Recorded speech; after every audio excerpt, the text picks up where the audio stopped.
never forget, well, that's just one thing. You said the kids were hanging on, sometimes I could just scream. Baby, don't you do me wrong. I love you, darling. Hey everyone, welcome back to the Lookout. Nice to be back in the Lookout. I've been on the road for the last week, and it was nice to be on the road, but it's hard to do this stuff on a laptop.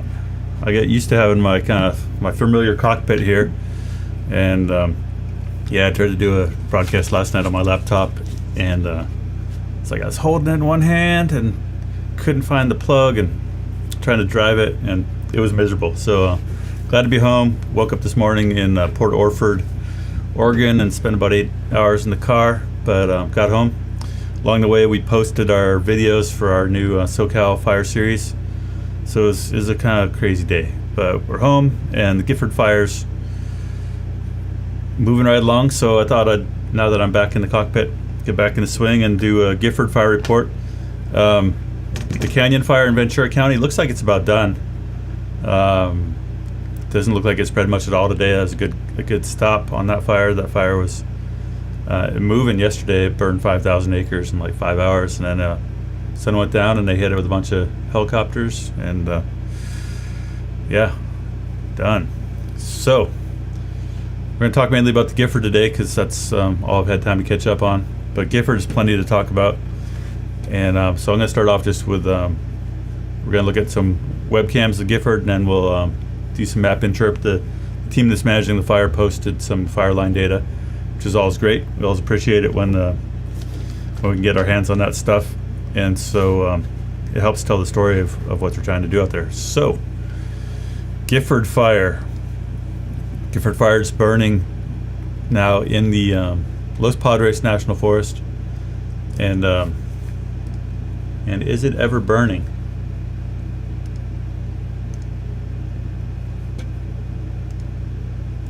Sorry, here we go.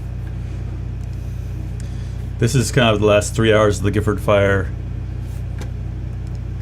and it's burning here on this is kind of the northeast corner of the fire. Really dynamic afternoon there. It's kind of the side of the fire that faces California Valley, so we'll look on a map. But it's kind of churning away. If we look at kind of the 6 hour loop here, there's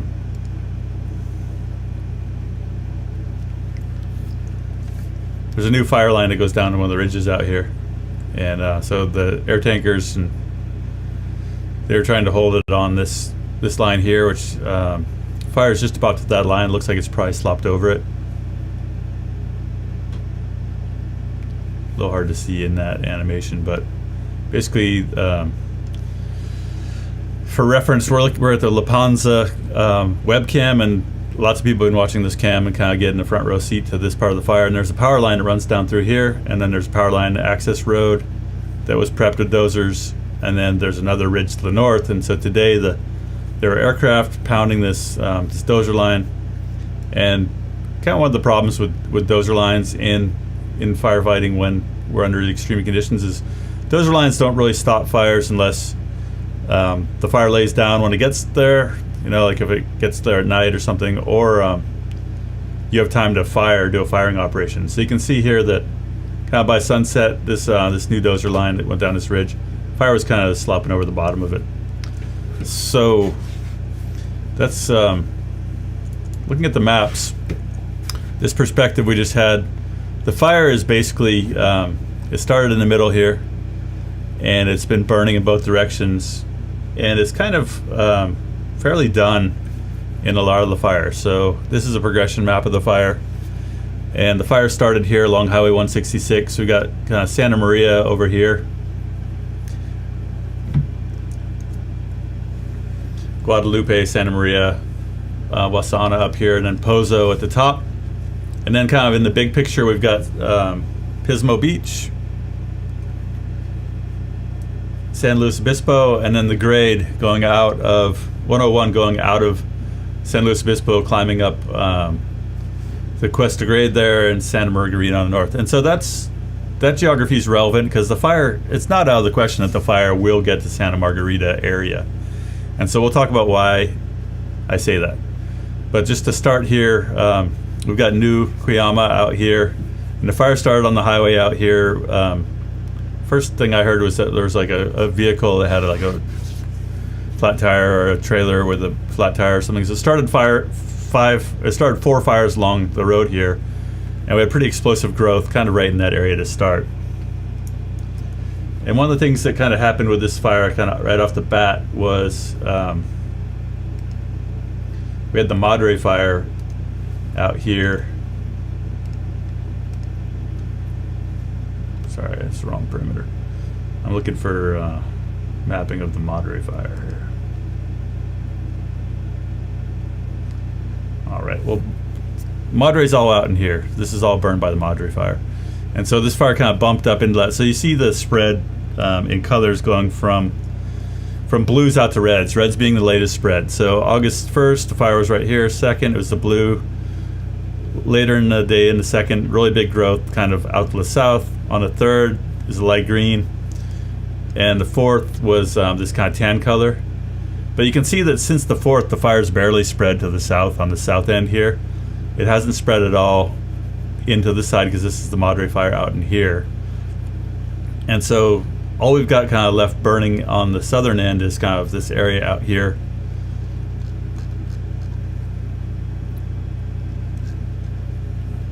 And this is all fairly well tied in. So these black lines are established dozer lines. So the fire's kind of done, kind of on the whole kind of east and south side until you get up to the north here near kind of La Panza camera.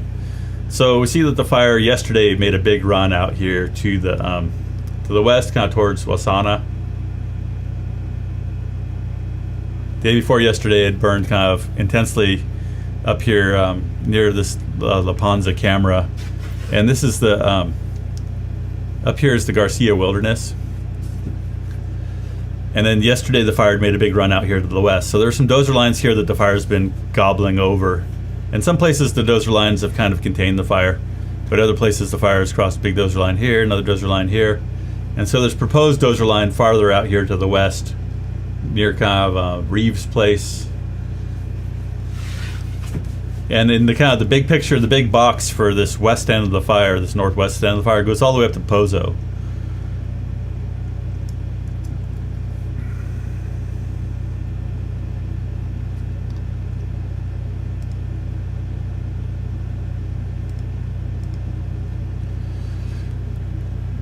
So I can see kind of on the north end here,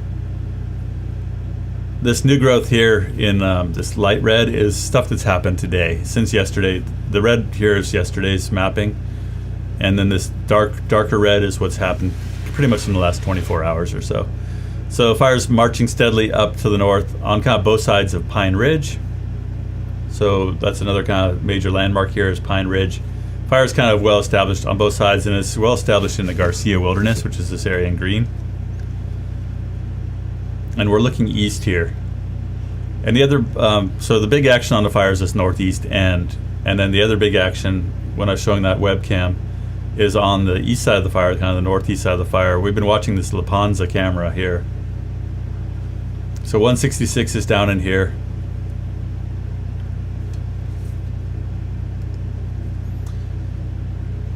And the Madre fire kind of burned all this area out in here. So this is California Valley out here, and the fire has kind of been making a strong run out this way today. And when we were talking about the view from La Panza,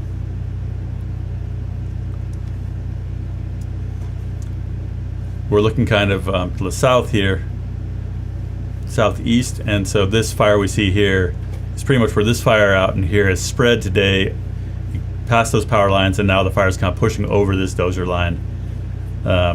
So kind of as of right about now, the fire seems to be pushing over the lower part of this dozer line. So as far as landmarks go out here,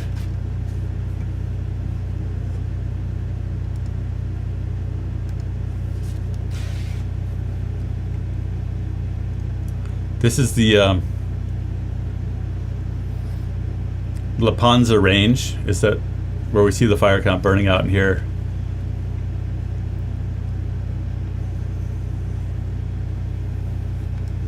Sorry, it's kind of chunky out here. if you know this country, this is similar in Highway 58 up here. And then this is the Mechesna Mountain Wilderness, and over here is the Garcia Wilderness. So I said that the fire, that it wasn't out of the question that the fire could burn all the way to Highway 101. That's it's a really long ways, and it's a pretty long odds that will happen. No one wants that to happen, but their next kind of opportunity outside of the wilderness here is this kind of line that is on the road south from Pozo. It's kind of a proposed dozer line. And when you look at the alignment of this road, it climbs up out of the valley. And so if you look at how a fire would want to spread through this country with kind of a strong, if you look at the spread we've been getting on this fire, it's kind of had strong pushes to the west and also to the north. And so when we look at the topography out ahead of it, this topography isn't like the best possible alignment for containing a fire that's moving this direction, because basically your opportunities to use dozers are up on ridges. It's not clear to me if they're allowed to use dozers in this wilderness area. I don't see any dozer line in the wilderness area yet. But looking at the fire, the reason I say this fire's got potential to keep growing as long as it wants to is if we look at the fire history.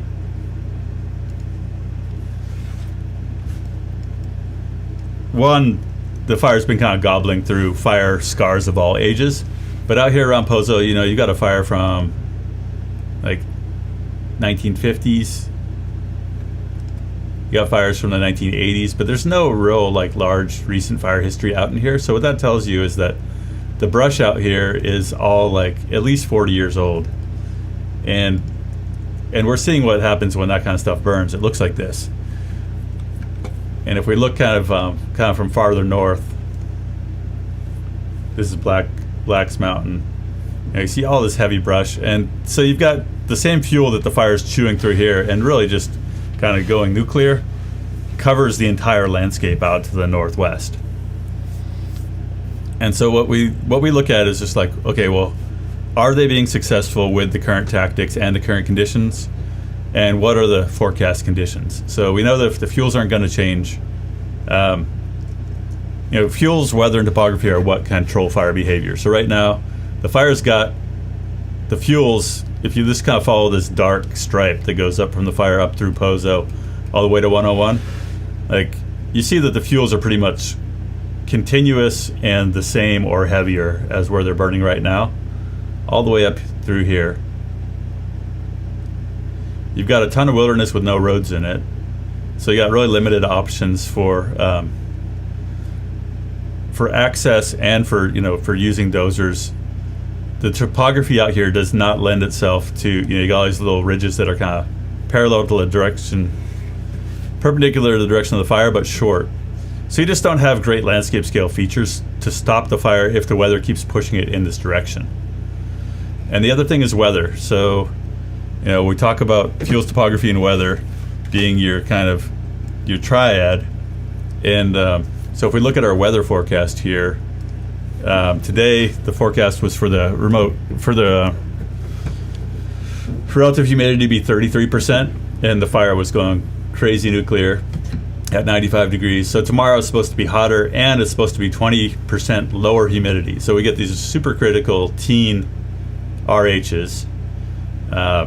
We're still almost 100 degrees. So like for the next 5 days, next 4 days, we got temps over 95 degrees and RHs barely getting below 20.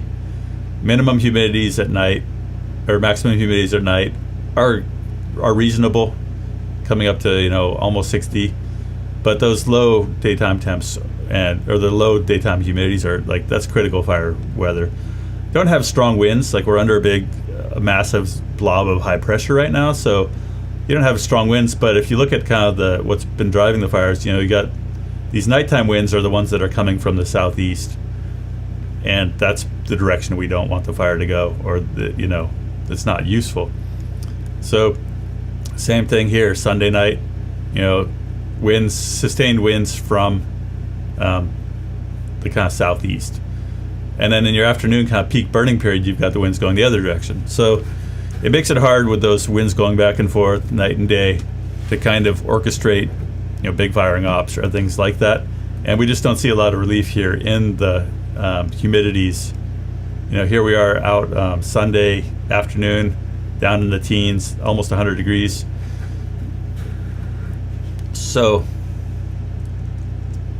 that's what kind of, there's no like real modeling or anything kind of driving my kind of call that the fire has potential to keep marching.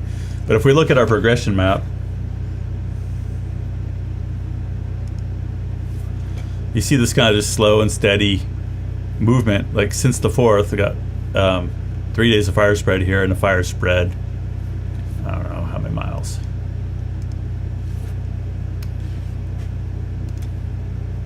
$10 miles in the last 4 days. I mean, if you look at where the fire is now, let's turn our perimeter a different color here.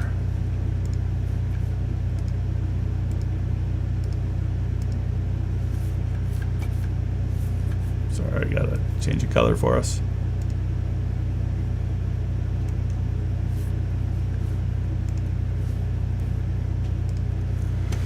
All right, so if we look at where the fire is now and where it was on the 3rd, 5 days, spread 11 miles.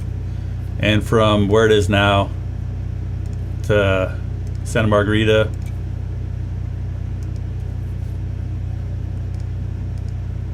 sorry, funny things are happening with my computer.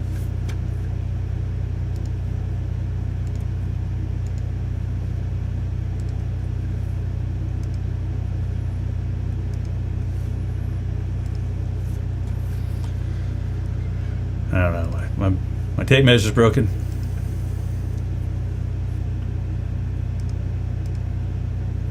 Anyway,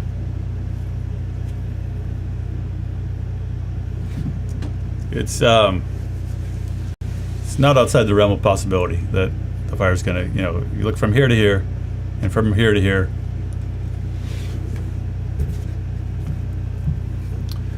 All right, so what's that mean?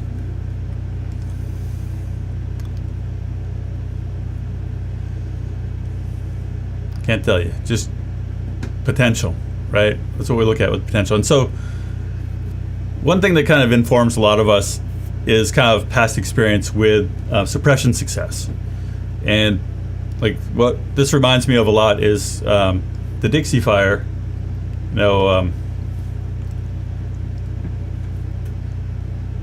Firefighters love to use dozers.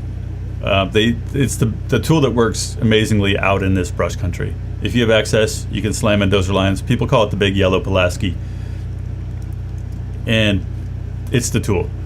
And so we if you look at all the black lines on here, these are all places that people thought that they might be able to hang up the fire with dozer line on a ridge. Usually it's based on where you can make access, where you have a continuous ridge.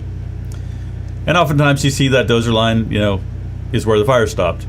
Other times it was the fuel type change, or the weather changed, or there was a road that they could fire off of.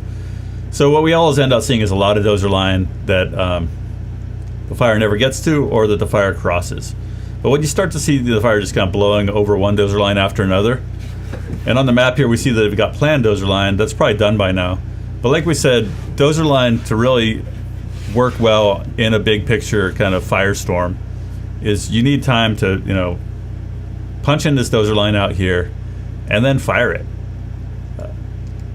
And if you don't have a chance to get that firing done before the fire gets there, a fire like this one is driven by long range spotting as much as anything.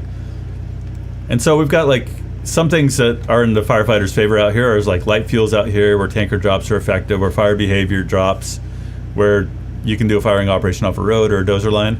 But when you're out here in this heavy, thick chaparral with wind and the fire's, chomping its way along, having a dozer line here at the bottom, like kind of coming over this mountain and down through here, like if you have fire established down in here, it doesn't matter if you've kind of used a dozer to prep this mid-slope road, like you're not going to hold a fire a mid-slope road. Maybe there'll be a dozer line that gets pushed up this ridge, But same deal is, unless you have time to do a firing operation and hold it and mop it up, you're not going to stop a fire that's making big kind of head fire runs in heavy chaparral.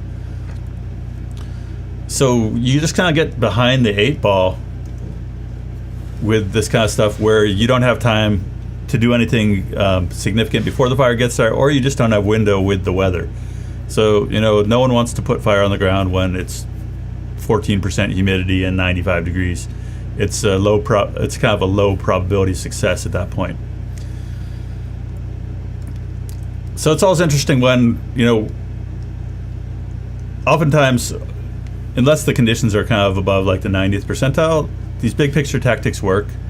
We put out fires, but once fires get to this kind of scale this one's at, I was talking to one of the ICs during the Dixie fire, and I was kind of just bemoaning how much dozer line we'd pushed that didn't get useful. And he said, well, you kind of just have to push this all, and if the fire lays down, like if the fire happens to lay down and you have a dozer line nearby that's pushed, then it's going to be useful, and you don't want to have not pushed it. And I think that's a pretty fair point. You have to do what you can do, even if there's a low probability of success. And one of the problems with dozer line is it's like environmentally damaging. You push through arc sites, and you push through old villages, and you push through rare plants, and you push through bogs, and you push through meadows, and you spread weeds. But it is the tool. It's the tool that we have for firefighting. And sometimes pre-planning can help with that, but a lot of this is like a bunch of goofballs on big-ass machines out there pushing in the dust and the smoke, any ridge they can find, trying to do something. And I got a buddy who's a CAL FIRE dozer operator. He says of the contractors, there's some good operators, but he said a lot of them, what they need is meat in the seat. Someone who can fill out a shift ticket and keep their machine getting paid every day. So there's a really wide gamut of skill on the dozer operators. The agency dozer operators are like freaking master sculptors. These guys they can peel off, 2 inches of a meadow and leave it beautiful. And then you have some people out there who've like run a dozer for like 20 minutes and they're like now a dozer operator, and they're just making a mess. So we'll see what happens here. Like I said, me saying that the fire could get to 101, that's just based on me looking at the map and seeing all this continuous fuel in this tough country, and that they are having a hard time corralling this. And I'm not going to criticize them for not holding on to this under these conditions. One of my good fire friends is out there as a division on this area that keeps blowing out, and I know it's not his fault. Sometimes, you're going to get your fire. Someone says it seems like an interesting place to work out where the marine layer makes up one side of the fire, but not the whole fire. Yet it's causing the wind to shift back and forth. Yeah, these webcams, there's a lot of great discussion happening on the Wildland Fire forums about what people are watching. A lot of retired fire folks are hanging out, watching the webcams all day long and seeing all kinds of really interesting stuff, and then writing about it on the Wildland Fire forum. So on this one, you can see the marine layer here at about 8 p.m. Sun goes down. Here you see that the marine layer comes flooding into these interior valleys. And this perspective is from over here by Arroyo Grande. So the marine layer is kind of filling into here. So that's kind of one of those wild cards. Is like, well, not being from this area, not knowing exactly where that marine layer lays in. How far does it come in? Does it affect fire spread? What we've talked about with the marine layer is, if you look at the kind of fire history, you can see that we don't have a lot of big fires kind of in these kind of valleys, Orcutt, Santa Maria, Los Olivos, Solvang, because you get fog in there every night in the summer. But you start to see this really kind of robust fire history in the interior here, and we've got this one map here that's kind of fire overlaps. Just going to turn off our fire lines here. It's a little busy. We see that some areas here around Pozo have had 3, 4, 5 fires in the last 100 years. Some of them have only had one. But the fact that you have robust fire history here tells you that something about where the marine layer does and doesn't tamp these things down.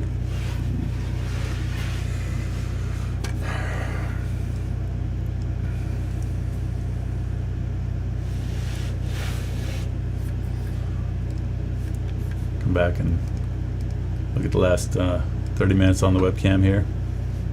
Yeah, so we're curious, is it going to cross this dozer line that got put in there today? I wouldn't see why it wouldn't. Just given, oh yeah, see there's a spot fire out in here now. Right, and so that's, that's a good half mile out from the main fire. And so makes it pretty hard. You put in, even a 5-blade wide dozer line, and then when the things are spread by, a half mile spot, that's when we just can't put fires out sometimes. So we've today we put out our first 2 episodes of our Danger in Plain Sight special. It's about fire in Southern California, and I think one of the key themes of this stuff is that firefighters aren't superheroes, right? Firefighters do heroic things, and oftentimes worthy of all praise, but we're as a trade, we're not superheroes. This isn't a Marvel movie. And so when you have a fire like this one, or you have a fire like the SoCal fires, there's just these real limits to what is possible. And the fact that we can put out fires 90% of the time, I think makes people think that if there's a fire, we're going to come save your house. And so this special we've got out right now is we're riding around LA with a couple of veteran firefighters, just kind of trying to communicate the limits. There was so much blame after the fire in SoCal. There was a crazy amount of blame game after the fires. There was blame the governor for not having enough water. There was blame the mayor for hiring a lesbian, or blame the mayor for being somewhere else, or blame the fire chief for being a lesbian, or blame the lesbians for taking out the Klamath dams, or blame the black DEI hires for not taking care of the seagulls that were, whatever, space lasers. It was crazy off the hook. So, that kind of comes back to this fire. Is hey, this fire, it's going to burn for a while still, because it's exceeded our limits, right? It's exceeded the limits of our capacity for control, and that's super important to know. Obviously we need accountability. We need a fire chief that knows what they're doing, but it wouldn't matter if you had, Rocky Balboa or John Madden or pick your hero as the fire chief during the fires in SoCal. They were going to go to the ocean in Palisades, because the wind doesn't care much about who's in charge. So on that note, I just want to show you what we're doing there with the movie. Tim Chavez, Harrison Rain, me, Denny O'Neill, and we've got it on our website. We got the first 2 episodes. We got amazing photography by Michael Steinberg, who's a friend of mine from Chico, young fire reporter. He was there on the ground in Palisades and in the Eaton fire, and so we intercut kind of our bike ride around LA with his amazing footage from the fires. And you can check out bios of our guests, and we got resources if you watch the movie and you find stuff that you find interesting, or you want to know more about hardening your home, etc. Do check out the page on the website. We're going to roll out a new episode every week for the next 3 weeks, 5 episodes. We ride our bikes basically from Altadena to Palisades, through Beverly Hills, Bel Air, Hollywood Hills, and just kind of trip out on how bad things are, and how impossible it is to fix a lot of these problems, and the history and the stuff we're talking about right now with this fire spread. You get the same exact issues with heavy fuels, high winds, long range spotting. We can't do anything. So we're trying to kind of help people understand that. So hopefully they're a little less prone to just crazy batshit blame game, because it doesn't really help anyone for that stuff to be thriving on the internet. Someone said, was there spotting of 7 miles on Dixie Fire. I don't think that happened. There was kind of talk about that. Might have been a separate lightning start. It might have been arson. Might have been a human start. I would say 7 miles is suspect. But I have seen.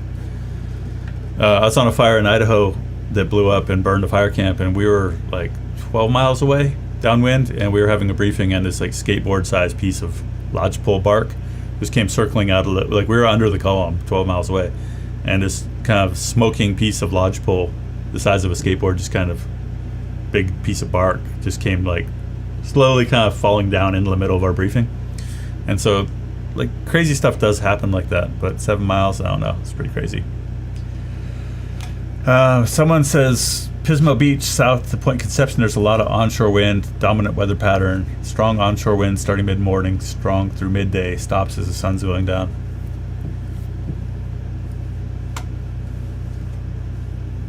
All right. California Contrarian with a K. Conspiracies. All right. Someone says that friend on the fire line doesn't expect it to hit 101. Yeah. Well, I'm not there. But I'll say that no one expected the Caldor Fire to run to Lake Tahoe, except some people did, and it did.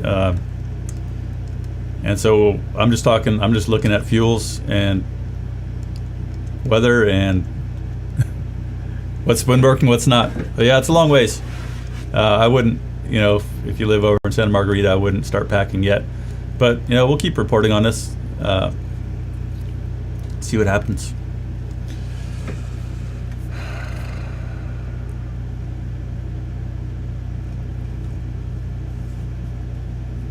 All right. That's about all we got. There was a fire we reported on yesterday, the Pinoche fire up by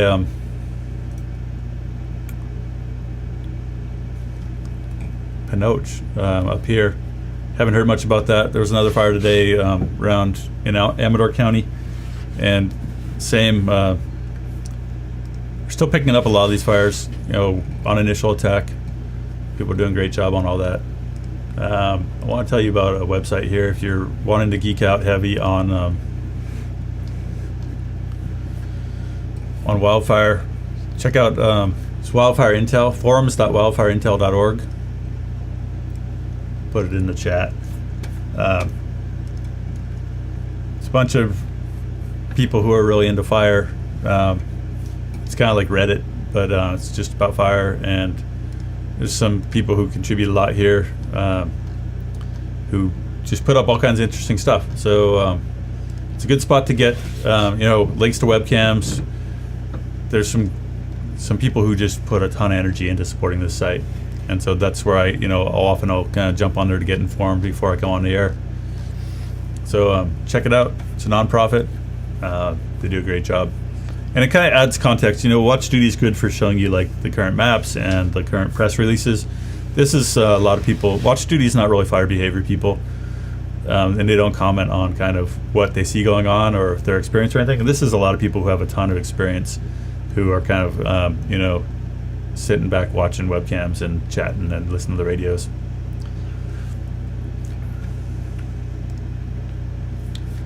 And back to La Panza, see what our spot fire is doing.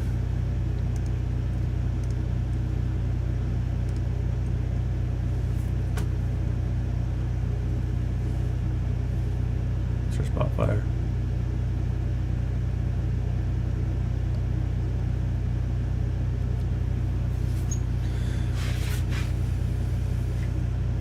You can see here, this is the ridge that had the dozer line on it, and it's well established. There's spots all over. It's over that, and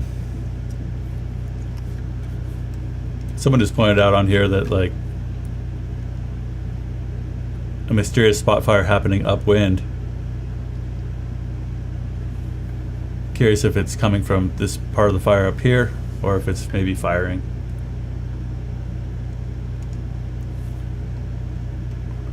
So this is the line that looks like it's being lost through here, and then it looked like that spot was out in here. So there was some active fire out in here with the last mapping. there's a dozer line that got pushed out to this ridge up here. So a lot going on here on this fire, and we'll keep watching it. But feel free to reach out on the internet. And last thing I want to say on the lookout is we got some new stickers. If you click on this shop tab, we've been on kind of a Sasquatch kick. We made this new design that's Sasquatch firing. We got some other ones coming. We're gonna have hoodies coming for Christmas, and so yeah, check out you get that from the Lookout website. But we got a couple T-shirts on there. These are coming out as T-shirts next week, but we gotta go check out the colors and stuff. So if you want to support the Lookout, stickers and shirts.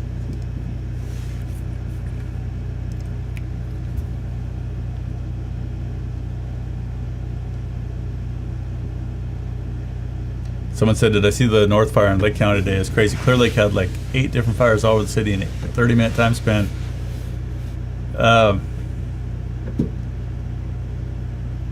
Someone says, Chat GPT said the Dixie Fire spotted 10 miles. Yeah, it must be true for sure. Yeah, Lake County. We got a video on here called Lake County's Burning Again. There's just a lot of crazy people. It's dry AF up there. It burns. That place is always burning. I had a buddy who was a battalion chief up there, and like, it was a crazy place to work. Lake County's always burning.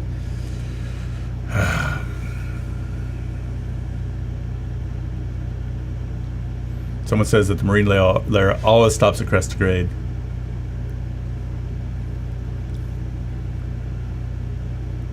Someone says, is there an app like Windy that shows the wind direction for places?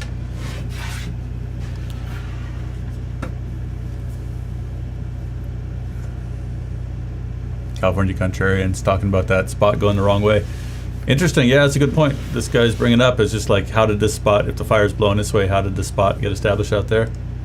Let's go back 6 hours. Video evidence. So what are you saying? Do you think it's what do you think started that? Wind's blowing this way. He's saying, how did the spot fire start out here? When the wind's blowing that way all day. Good question. Maybe someone's firing something. Oh, here, I'll play it again. We're talking about the spot out here. Maybe we're onto something here. Maybe we're seeing it in real time. Our viewer is saying, if the fire's blowing like that with winds to the east, how did the fire get over here?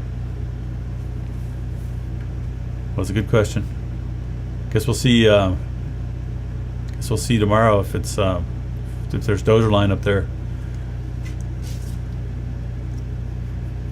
We're talking about this area out in here. I don't know.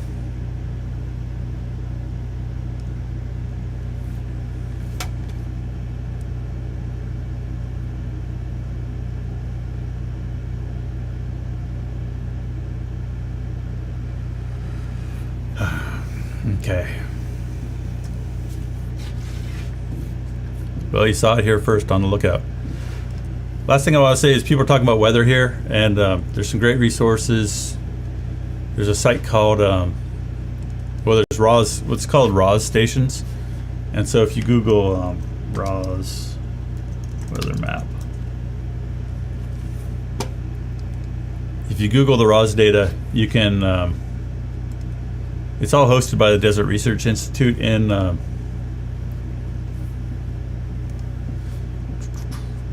Reno.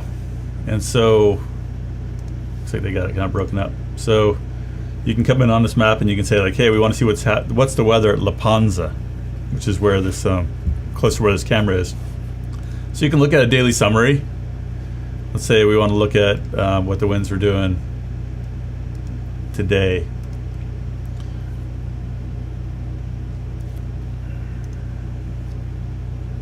All right, it looks like it cut out yesterday. Maybe the station got burned. But you can go kind of previous days and you can see hourly weather. So if you Google like RAW's station maps, you can find this DRI website. And then there's some really cool tools in here, like windrows graphs and tables. So you can say like, hey, what's the what have the winds done so far this month? And there's all these different options. But it prints you out this cool graph that shows kind of like the percent of the time that the wind's coming from a certain direction and a certain strength. It takes a little while to load it. But so like this here is showing like this year, last 8 days basically, the wind has been dominant from the northwest. And it says, like there was, 10% of the time, like 2% of the time it was 8 to 13. So this is a great kind of forensic tool for looking at weather. Like if we're interested in knowing like what's going to happen here for the month of August, we can make a table that uses all the data from the last 20 years that shows these different wind directions, speeds, and how much of the time that was happening for like thousands of different weather stations. So great stuff for kind of putting it all back together, trying to figure out. So like these winds would suggest that the fire's not going to like race up to slow because there's like 0 southeast wind element in this time period. But then we're seeing that the fire is spreading to the northwest. So it's also possible for in heavy fuels for fires to spread into the wind. Yeah, they're not going to spot 3 miles into the wind, but like I've seen fires crowning downhill into a steady wind coming from that same direction that the fire is moving into. So, yep. Anyway, RAW's stations, good stuff.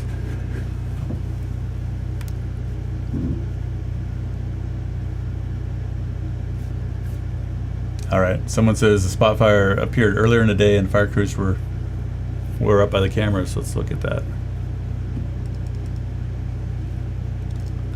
I'd say I'm definitely not prone to, like, my first assumption at any given time when something happens is not that it was a conspiracy. That's just kind of how I'm wired.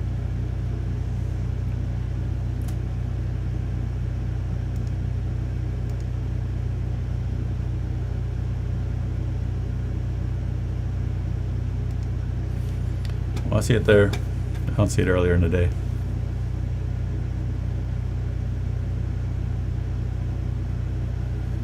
But this area's been on fire, so we might be seeing something out here. I don't know. Look into it, California Contrarian. Here's the link to the camera. Study it up and report back to us tomorrow.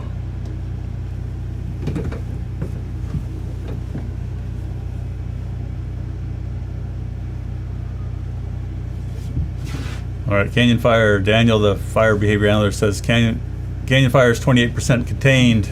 There's a rollover.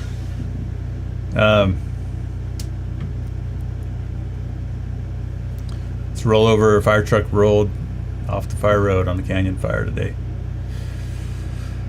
All right.